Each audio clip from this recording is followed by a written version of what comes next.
Hello दोस्तों, मैं भंवर सिंह और आप सभी का मेरे सुरतंग चैनल पर स्वागत है। दोस्तों, राजस्थान की धरती सूरवीरों की भूमि है, पराक्रमी और योद्धाओं की भूमि है।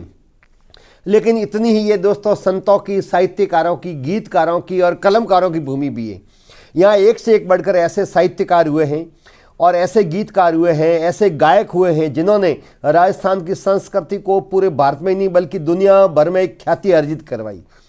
कुछ ऐसे कलाकार हैं जो इस दुनिया में अब तो नहीं हैं, लेकिन वो हमारे चिरकाल तक हृदय पटल पर रहेंगे। वो आज भी अजर अमर है अपने गीतों के द्वारा, अपने वाणी के द्वारा। तो आइए दोस्तों, आज ऐसे ही एक कलाकारों में से एक ऐसे कलाकार के बारे में आपको मैं वर्णन करने जा रहा हूं जिसकी ख्याति पूरे मारवाड़ में नहीं बल्कि पूरे भारत के अंदर फैली हुई है, जिनकी कथाओं को, जिनके भजनों को बड़े चाव से आज भी हम सुनते हैं, जिनके नाम से ही उनकी कैसेटें बिकती थी।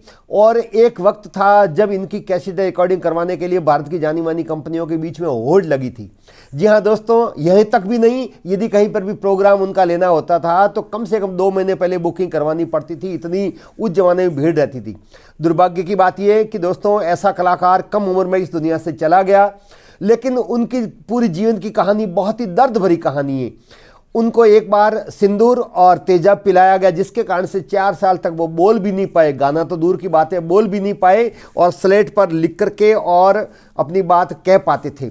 ये दुखद दौर भी उन्होंने 4 साल तक झेला, लेकिन उनका सरल स्वभाव, सबके प्रति प्रेम भाव, किसी से कोई बैर भाव नहीं, इसके कारण से और भगवान की कृपा से पुनः वो अपने मूल स्वर में आए और कार्यक्रम आरंभ किया। जी हाँ दोस्तों, आज मैं आपको बताने जा रहा हूँ हमारे मारवाड़ के जाने माने लोक गायक, लोक कथाकार रामनिवास जी राव के बारे में।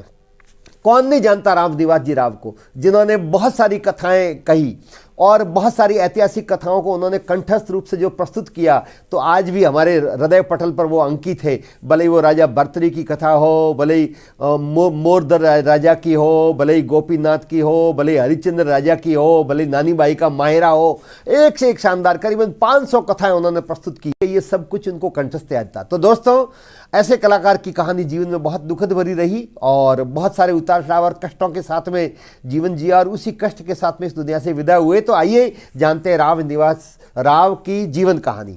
जी हाँ दोस्तों, जोधपुर के पास में, जोधपुर से नागौर की तरफ रास्ता जाता है, वहाँ बावड़ी गांव के बिल्कुल करीब में लवेरा खुर्द करके गांव है, छोटा सा गांव है। वहाँ पर मांगीलाल जी राव के घर में उनका जन्म हुआ।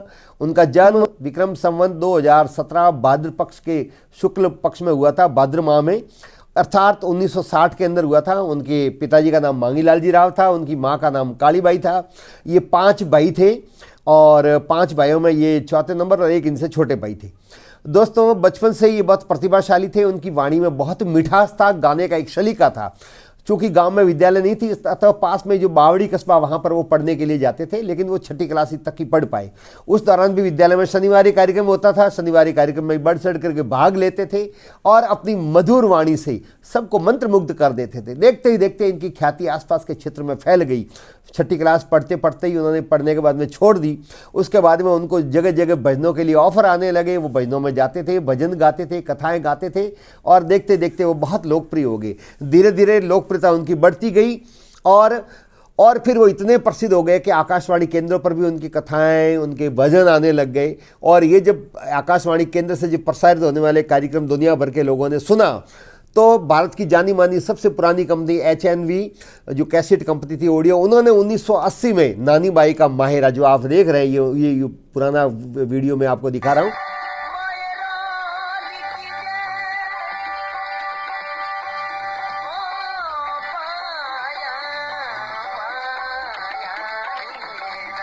ये उस समय की क्लिपिंग है। नानी बाई का माहिरा रिकॉर्डिंग करवाया और फिर उसके बाद में तो पीछे मुड़ के उन्होंने देखा ही नहीं। उसके बाद में एक से एक लगभग 500 कथाएं उन्होंने प्रस्तुत की और इनकी ख्याति इतनी प्रसिद्ध थी और इतना इनकी याददाश्त तगड़ी थी कि ये 2 महीने तक भी एक बार भी अपनी कथा को रिपीट नहीं करे तो भी इनके पास में कभी खजाना खाली नहीं होता था, इतना भरपूर इनके पास में ज्ञान था। उनके पिताजी भी बड़े साहित्यकार थे, विद्वान थे उनके पिताजी से इन्होंने बहुत सारी कथाएं सीखी, बहुत सारी कथाएं, और लोगों से जहाँ भी कहीं जाते थे सामाजिक कार्यक्रम में या समाज में, तो जो भी कथाएं रुचि से ये सुनते थे, लिखते थे, सुधार करते थे और घर आकर के उसको कंठस्थ याद करते थे। आप देख रहे हैं बहुत सारे प्रोग्रामों में ये कथा प्रस्तुत करते थे और भजन भी बहुत सुंदर गाते थे। तो इन्होंने जाने माने लोक गायक के रूप में अपनी ख्याति अर्जित की और साथ ही साथ इन्होंने बहुत सारे शानदार कथाएं प्रस्तुत की। में दोस्तों इनके भी लोकप्रियता इतनी बढ़ गई थी कि कुछ अंदर ही अंदर चुपचाप शत्रु थे, वो इनको दबाने की कोशिश कर रहे थे, इनको असफल करने का प्रयास कर रहे थे। दोस्तों 2006 के अंदर समदड़ी के अंदर बेगम बाजार में मुन्ना भाई पहलवान करके एक मुसलमान थे, उनकी तरफ से एक सनातनी कार्यक्रम आयोजित किया गया। वहाँ पर ये गए थे और उस कार्यक्रम के दौरान ही उनको सिंदूर और तेजाब मिला करके पिला दिया गया। ये आप जो देख रहे हैं कार्यक्रम जिसमें ये स्वयं ये घटना बता रहे हैं, ये समदड़ी का ही प्रोग्राम था। ये वीडियो आप देखें। ये बात नहीं दोहरानी चाहिए, लेकिन बहुत दर्द होता है। समदड़ी जैसा गांव, इतना संगीत के शौकीन लोगों ने मेरे साथ क्या किया अंजाम, ये आप सब जानते हैं। उसमें सिंदूर और सिंदूर में तेजाब, जो मेरी आवाज एकदम से यहाँ छेद हो गई है मेरे सीने में। मैं 4 साल तक पार्टी पे लिख के पानी रोटी, ये बच्चे मेरे छोटे छोटे, ये हालत करके छोड़ी इन लोगों ने। फिर भी मैंने समदड़ी में इन भाइयों ने कहा कि आपको आना बाबूजी। मैं क्यों, मेरी बेइज्जती नहीं है मेरे दोस्तों, मैं तो बोल ही नहीं पाया। मैं तो एक गायक हूँ, आप 1000 आदमी हैं। मैं आपका सामना, पहली बात तो मेरे मुंह से जवाब ही नहीं, मेरे तो प्राण निकले, ऐसा हो गया जलन। ये सरस्वती बैठे है सामने, ब्रह्मा की गादी पे बैठा हूँ। 4 साल तक पार्टी पे लिख लिख के पानी और रोटी मैंने मांग मांग के खाई, बोल ही नहीं पाया। जब एक गाने वाला आदमी जिसका गला ही होता है, वही अगर सर्वनाश हो जाए तो फिर वो क्या करे। ऐसी हालत होगी मेरे भाई।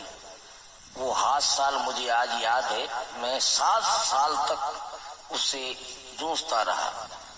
फिर कोई भगवान की कृपा, साधु संतों की मेहरबानी हुई और आज आपके सामने फिर गा रहा। ये समदड़ी में उन्होंने स्वयं ने ये बातें कही थी। दोस्तों उसके बाद में पुनः उन्होंने 4 साल बाद में ठीक होने के बाद में गायकी के क्षेत्र में पुनः कदम रखा। लोग इंतजार कर ही रहे थे, लोगों ने पलक पावड़े बिछाए और देखते देखते इनके बहुत सारे कार्यक्रम होने लग गए। तो 17 वर्ष की उम्र में अंधाराम जी तिवरी के जो निवासी थे, उनकी बेटी सूरजी देवी के साथ में उनकी शादी हो गई थी। वो भी बड़ी धार्मिक प्रवृत्ति की महिला थी। शादी के बाद में इनको और सपोर्ट मिला। इनके दोस्तों 2 पुत्र हैं, बड़ा दिलीप और छोटा गजेंद्र। दिलीप व्यवसाय करता है, गजेंद्र है वो इनकी तरह ही गाता है, कथाकार है।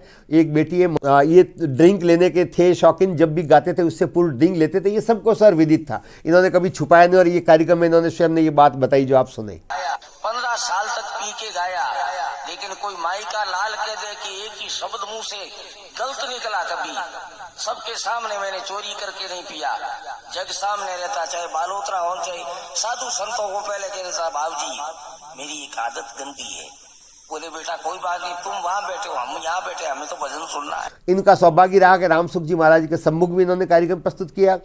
खेताराम जी बावशी के सामने भी इन्होंने कार्यक्रम प्रस्तुत किया और बड़े बड़े साधु संतों के वहां पर इन्होंने कार्यक्रम दिया। ये अपने आप में एक सौभाग्य की बात थी। इनका अंतिम कार्यक्रम 25 अक्टूबर 2012 को जोधपुर के पास में ओटियाड़ा गांव में हुआ था, जहां बालाजी हनुमान जी का मंदिर है, वहां पर ये प्रोग्राम था। और उस प्रोग्राम में उन्होंने पहले से ही कह दिया था कि ये मेरा अंतिम प्रोग्राम है। हो सकता है आत्मा सो परमात्मा, आत्मा को पता लग गया होगा कि ये मेरा अंतिम प्रोग्राम है। इनका स्वास्थ्य ठीक थोड़ा बहुत नहीं रहता था और आप देख रहे हैं इस कार्यक्रम में उन्होंने क्या लेकर के आया बंदा क्या लेके जाएगा, ये भजन प्रस्तुत किया था। और ये उन्होंने कहा था कि शायद ये मेरा अंतिम प्रोग्राम है और ये दुर्भाग्य से यही गाना अंतिम गाना था उनका। ये लास्ट में गाया जब कार्यक्रम समापन होने की ओर था, तब इन्होंने, आप सुन रहे हैं, ये गीत गाया, क्या लेकर आया बंदा क्या लेकर जाएगा। और इसके बाद में कार्यक्रम समाप्त हुआ। ठीक सुबह उठते इनकी तबीयत वापस खराब हो गई। गोयल हॉस्पिटल जोधपुर में इनको भर्ती करवाया गया और भर्ती करवाने के बाद में इलाज किया। डॉक्टरों के अथक प्रयास के बावजूद भी इनको बचा नहीं पाए और इनका देहावसान हो गया। 1 सितंबर 2012 को सुबह इन्होंने प्राण त्याग दिए। इससे पूर्व प्रकाश माली और मोइनुद्दीन मंचला इनको मिलने के लिए गए थे और एक दिन पूरी, और ये प्रकाश माली ने खुद ने स्टेज पर ये पूरा विवरण बताया जो आप सुने। कि रात को 10:30 पौने 11 बजे मैं और भाई साहब गोयल हॉस्पिटल पहुंचे थे। डॉक्टर ने मना कर दिया था कि आईसीयू में एंट्री नहीं है, इसलिए आप लोग अंदर नहीं जा सकते। तो उनको समझाया कि हमको जाना आवश्यक है। और अंतिम क्षणों में रामनिवास जी ने हमसे उस समय भी बहुत व्यवस्थित रूप से उनकी बातचीत हुई थी। एक शब्द उन्होंने मुझे कहा था कि सुबह रामनिवास नहीं मिलेगा और तुम इस बात को स्वीकार करो। तो मैंने और भाई साहब ने कहा कि ऐसा नहीं बोलते बाप जी, ऐसा थोड़ी होता है। जगदीश जी वहीं थे। तो क्या तुम मानो इस बात को, मैं बहुत ही सही कह रहा हूं। तो मैंने कहा बाबू जी ऐसा क्यों है? बोले कि मेरे पेट में, उन्होंने ऐसे ही जो शब्द प्रयोग में की वो मैं आपको बता रहा हूं कि हमारे पेट में होली उठ रही है और तुम मानो या नहीं मानो सुबह रामनिवास नहीं रहेगा। तो इस प्रकार से दोस्तों 1 सितंबर 2012 को इनका देहावसान हुआ। जैसे ही समाचार मिला तो उनमें शोक की लहर छा गई और सभी लोग हुजूम उमड़ पड़ा। और इनके अंतिम संस्कार में आप देख रहे हैं, अंतिम संस्कार में हजारों की तादाद में लोग उपस्थित हुए और नम आंखों से इनको विदा किया। दोस्तों इस दुनिया से रामनिवास जी चले गए, लेकिन इनके द्वारा गाई हुई कथाएं, उनके द्वारा गाए गए भजन, इनकी कला आज भी जीवित है और आगे युगों युगों तक ये व्यवस्था रहेगी, तब तक ये कला जीवित रहेगी। तो ये थी हमारे जाने माने लोक गायक, लोक कथाकार रामनिवास जी की दर्द भरी जीवन कहानी। आपको कैसी लगी? वीडियो को लाइक करें, शेयर करें, कमेंट्स करें, चैनल को सब्सक्राइब करें। आप सबका बहुत बहुत धन्यवाद। जय हिंद।